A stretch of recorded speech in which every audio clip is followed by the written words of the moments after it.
Good morning, everybody. I'm Karen Canfield from the Select Board here with Jim Bedreau, our Town Administrator, for the town update for June 26, 2023. Before I turn it over to Jim to give us the town update, I want to extend the town and the board's congratulations to Fire Chief John Murphy, who retired on Friday. We are sad to see him go, but wish him all the best in his retirement and thank him for his 29 years of service to our community. It's kind of a quiet week in town business because everyone's getting ready for the 4th, but we do have Board of Health and Concom meetings tonight.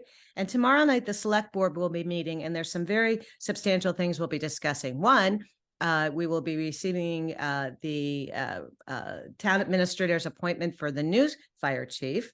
We will also be reviewing our water and sewer rates to accommodate infrastructure investments, and we will be voting on a new union contract. So that's tomorrow night at 6:30. I'll turn it over to Jim, and I'll finish with a couple of announcements after his report.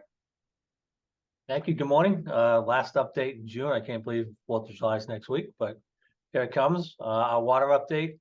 The reservoirs at +1/2 inch. Last week we were at +2. Tack Factory Ponds at +2. Last week it was at +3. Average daily demand was 1.781 million gallons per day, which is down slightly from last week's 1.84. Rainfall was 0.99 measured at the plant. Reminder that we are in our annual water conservation measures. Started May 1st. May 1st to September 30th. All outdoor watering must occur before 9 a.m. and after 5 p.m. Automatic irrigation systems may be used only 1 day per week based upon your voting precinct. You can go to the town website and the water department to let you know when your day is to water. This is a state-imposed ban based upon usage in our aquifer.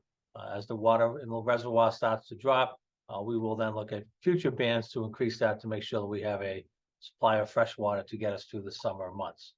The iron and manganese contactor project that we've been talking about received its final inspection and approval from the DEP last week. It has gone online. Right now it is running very slowly. We'll ramp that up as we go, but we are hoping that this will have a large impact on the brown water issue that we had last year going through the plant. The plant does not treat for iron and manganese, which we are finding in our reservoir now. So this will treat for that and hopefully make a significant difference to the water quality that we see going out of the plant this summer.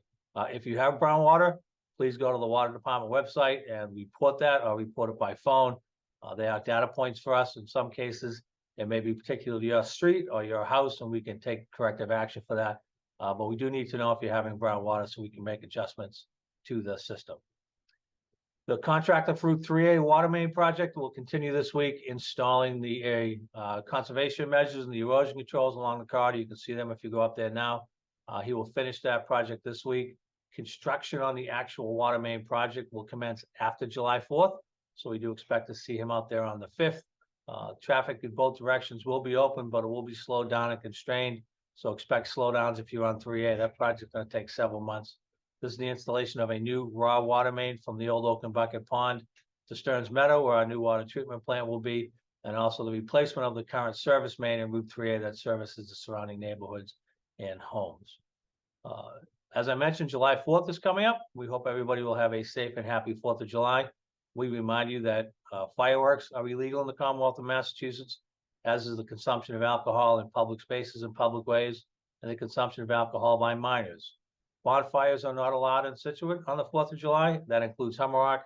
If you do have a bonfire, the fire department will come out and put it out. We do ask also that if you have house parties, have people over, have large gatherings, just be mindful that public safety equipment does need to get up and down the streets. So make sure that you keep those streets clear for those vehicles. Fire trucks and ambulances are pretty big trucks, so we need to have enough room to get down there if there's an accident. So please be mindful of that. If you get on Oceanside Drive today, the contractor for the I&I project on Oceanside Drive has begun work on the repair phase of the project. They've videoed the lines, looked to see where the leaks are, and then starting this week, they're installing the liners in the pipes to stop the inflow of groundwater and seawater into the pipes. Removing this water from the pipes reduces the amount of flow going through our water treatment plant. That reduces the wear and tear on the treatment plant and also reduces the amount of effluent that we need to treat, freeing up capacity for additional projects in the future. The contract will be on Dayton Road, 2nd Ave, Wampatuck Ave, Norwell Ave, Turner Road, Brockton Ave, Otis Road, and William Ave this week. So if you see them down there, please be careful. They're in the middle of the road. They basically go from manhole to manhole. They install the liner.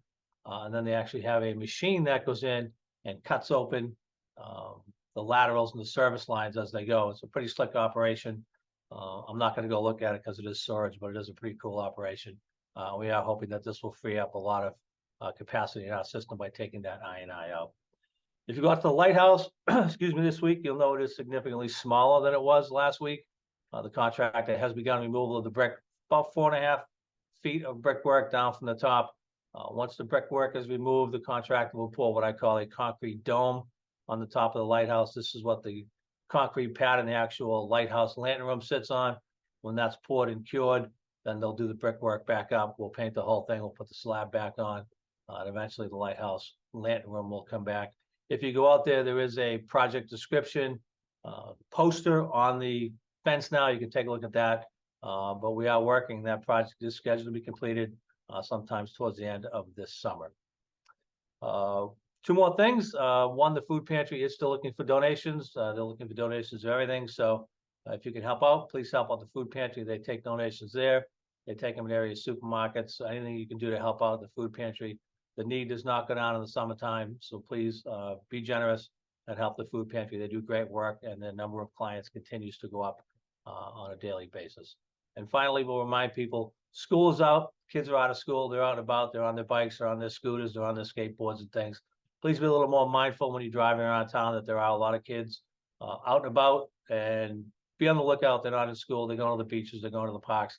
So just take a little extra care when you're driving around town to be mindful of all the children that are out and about during the summer months. And that's what I have for today. Thank you so much, Jim.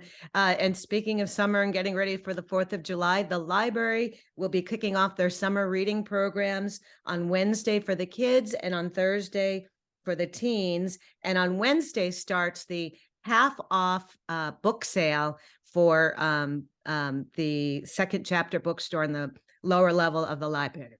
Excuse me. So check that out on their on the library website and enjoy your summer.